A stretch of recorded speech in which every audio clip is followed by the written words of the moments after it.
So whenever I start a painting of an animal, I always like to start with the eyes. I think it gives life to the painting, and particularly a wolf. He has deep, soulful eyes, and this very intense stare. So this painting came to me when I was on a trip to Yellowstone. I went up horseback riding with my daughter in the Teton Mountains, and we were riding along with the guide that we had. He was just this old cowboy and worn hat, and it was just really like stepping back in time, riding up there with him. And I was so looking forward to this trip. I'd always wanted to go to Yellowstone, and when I think of Yellowstone, I can't help but think of the wolf. And riding in the Tetons that day, I just imagined that there was someone there, and we had passed him by on the road, and the whole scene and the light and that day and the cowboy and this conflict between man and wolf that's gone on for so long. There's all this controversy. Just made me think of doing this painting. So when we got into the park the next day and we got settled in, I had asked around if anybody knew exactly where the wolf packs have been seen. And so we found out that there was a pack in Lamar Valley and people were seeing them there. And so we got up really early the next morning, I think it was like 5 a.m., and headed out to Lamar Valley from our cabin. And that's on the north side of the park.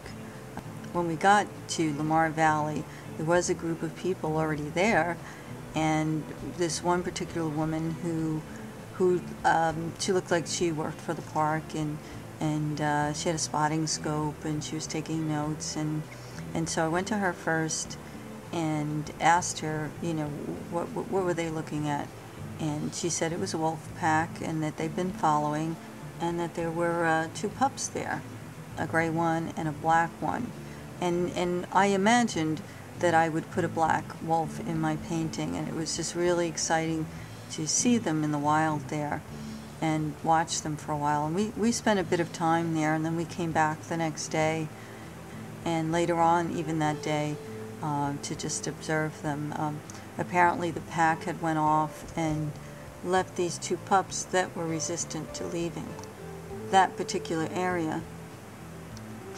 I can tell you it's a thrill seeing wolves in the wild, and although they are welcome in the park, they're not welcome outside of the park in a lot of places, and that's why I call this painting In the Shadows.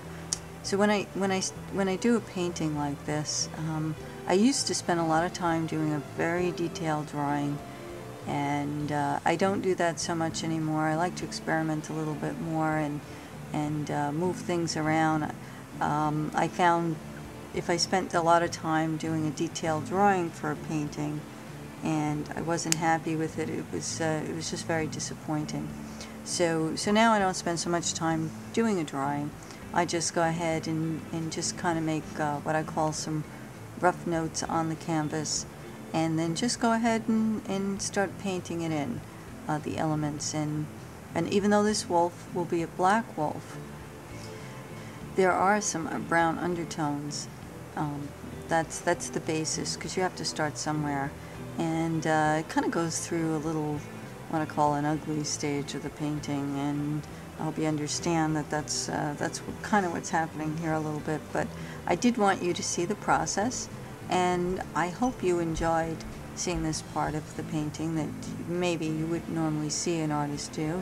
They like to show you finished work.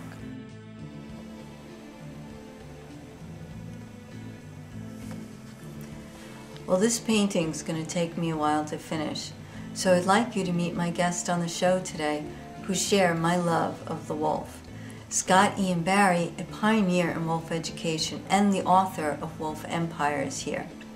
Also, I recently visited the Wolf Conservation Center in South Salem, New York, who continues education today, and has a breeding program that puts wolves back in the wild. Maggie Howe will be here with the center's wolf ambassador, Akka. So please join me.